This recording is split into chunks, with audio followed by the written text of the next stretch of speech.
Holy smokes, went fast. Good evening. I'd like to call our meeting to order tonight. Did you have a motion? Yes. Mover and a seconder.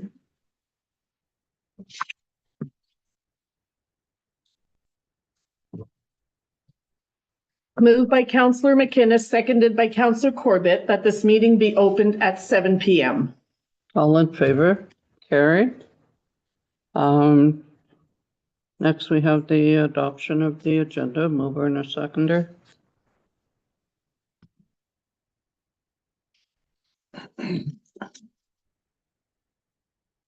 Moved by Councillor Corbett, seconded by Councillor Featherstone, that the agenda presented to Council and dated the 10th day of March 2026 be adopted as amended to include correspondence item 11H, Vet Committee. All in favor? Carried. Any disclosure of pecuniary interest and general nature thereof? Okay, we'll move forward. Have the adoption of previous minutes. Mover and a seconder.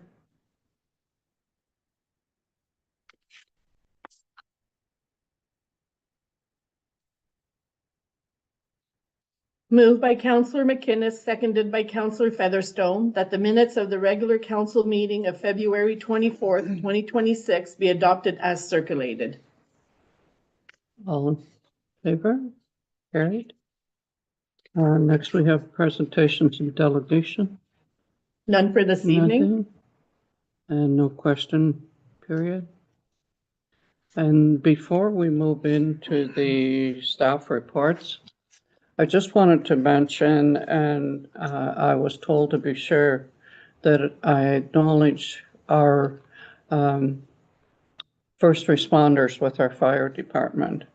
One of our residents had put on Facebook that she had the occasion for the first responders to come together with the paramedics, and how great it was that the first responders was there. And I've always said the same thing. You have no idea until you have the occasion to have them come in, and while you're waiting for the ambulance to either come from North Bay or Mattawa, and to have our first responders there. And I would like to say thank you to them, and I assured our lady that I would make sure to put it out there that she was very, very pleased with that the first responders were there. And she said the transition from the first responders to the paramedics was, they just took over and took her to the hospital. So I would like to put that out and say thank you to our Bottville Township Fire Department. And next we have staff reports. And this is a report from our deputy clerk about a photocopier release. Yes. Sorry. The purpose of this report is to provide council with a financial comparison of two proposed color photocopiers, Canon and a Sharp, and to outline the associated purchase, lease, and operating cost to assist in determining the cost-effective option for the township. The leases for the current black, white, and color photocopiers are due to expire. We have obtained pricing for one multicolor function photocopier to replace the current units. The proposals include both purchase and lease options, as well as service rates and per copy cost for black and white and color printing. Current cost, we have 2 units, a black and white and a color photocopier. Total monthly cost for those 2 units is $658.32. One of the leases has expired. The other is due, I believe, in next month. So we sent out some RFQs. We sent them to 3 companies and only 2 replied. One was from Innovate, who supports Canon, and then Northern Business Solution, which supplies Sharp photocopiers. So the purchase price for the Canon was $17,872. The Northern Business offered for a Sharp at a total price of $10,429. So there was a difference of $7,442 between the Canon and the Sharp. This is if we bought them outright. We also received monthly leases, so both offered a 5-year lease option, and the detail breakdown is in the report. For the monthly lease cost, the difference between the Canon and the Sharp, the buyout at the end of the term, Innovate was $1,787 and the Sharp was $10. The total monthly cost when calculating everything, Innovate was $561.51, and the Northern Business Solutions was $325.58. So based on our research, the quotes provided, we calculated the service fees, the cost per copy over the 5-year term, and staff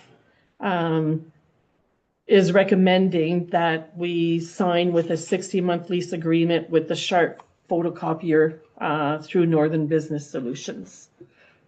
So that is what staff is recommending, and that'll be a savings of just over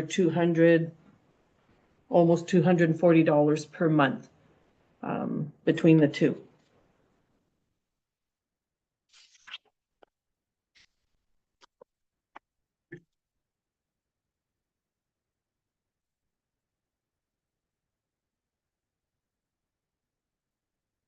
We use the same company at another place that I work at. So we've also done cost analysis and went with them.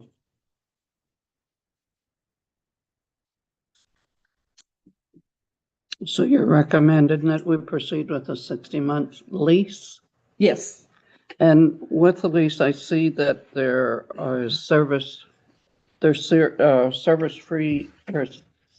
fee costs on top of that? Yes.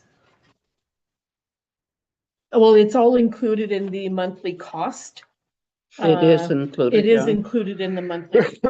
So for Innovate, the monthly cost, including the service fees, would be $561. And for Northern Business Solutions, the monthly lease and the service fees would be $325.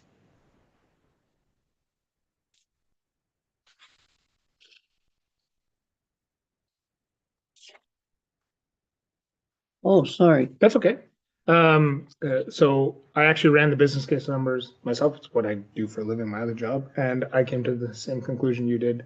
The lease for the Sharp is indeed the best value. Not only is it the cheapest, it's actually the best value, and that you don't always see that because Sharp is actually a good brand. It's reputable. So it's actually, I agree with the recommendation that it's the 60-month lease for the Sharp. So. Who knew there'd be $7,000 difference between two photocopiers? Yeah. Yeah. Any comment, Steve? No, like I say, I use the same company and probably have very similar copier at a different place that I work at, and we're happy with it, happy with service. Yeah. I'm trying to think about that when I see the copiers down at work sometimes. And I'm trying to think of what make they were. Mm-hmm. And I know in the one law firm, but I also know there's a lot more paperwork go through probably than what we would put through here. Yes. Yeah, I would go along with the 60-month lease. So do we have a motion? Yes, we do. Okay. Could we have a mover and a seconder?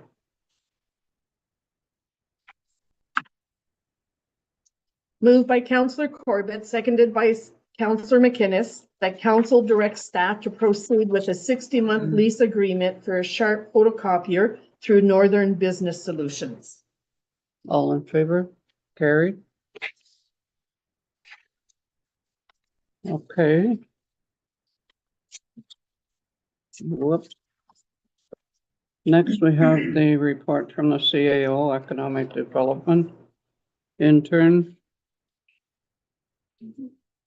So you have the report, but basically the background is the council adopted the strategic plan 2030, which included priorities for economic and social development. As part of implementing this priority, the Township of Bonfield was successful in obtaining rural Ontario development funding for an economic development strategy and community profile to better understand where there are economic barriers and opportunities to grow and diversify within the township.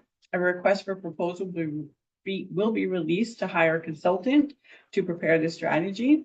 And the township is also moving forward with a new official plan as opposed to the update and the new comprehensive zoning bylaw. And these policies lay the foundation for land development and coincide with economic development strategies.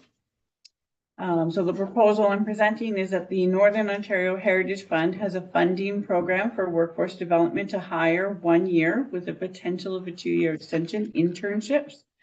And I propose applying for this funding to hire a dedicated staff member for 1 year with that possible extension if the funding is available to aid with the creation and implementation of the economic development strategy project. The role would also provide support to the successful consultant, to the CAO, and the planning and administrator on economic development, communication policies and actions, and public engagement events and materials. And I did provide a job description. The funding is 90% for municipalities to a maximum of $35,000, which includes the mandatory employment-related costs. And the position would work 35 hours a week with a proposed wage of $20 per hour. This, with the MERCs, has a total cost of around $45,000, and the province, if we are successful, would cover $35,000, and the township's cost would be $10,864. So I propose that the position would start in late May or June of 2026. The funding period, there's that delay. We can put the application in. It takes a month or two to get approval, and then we have to go for recruitment. So that would mean that for about $4,300 would have to be budgeted in the 2026 budget, and the remaining would be in the 2027. That's just our share of that 10%. The interim support would allow staff to continue to focus on the existing projects as they can dedicate time to collect data, material development, and public engagement.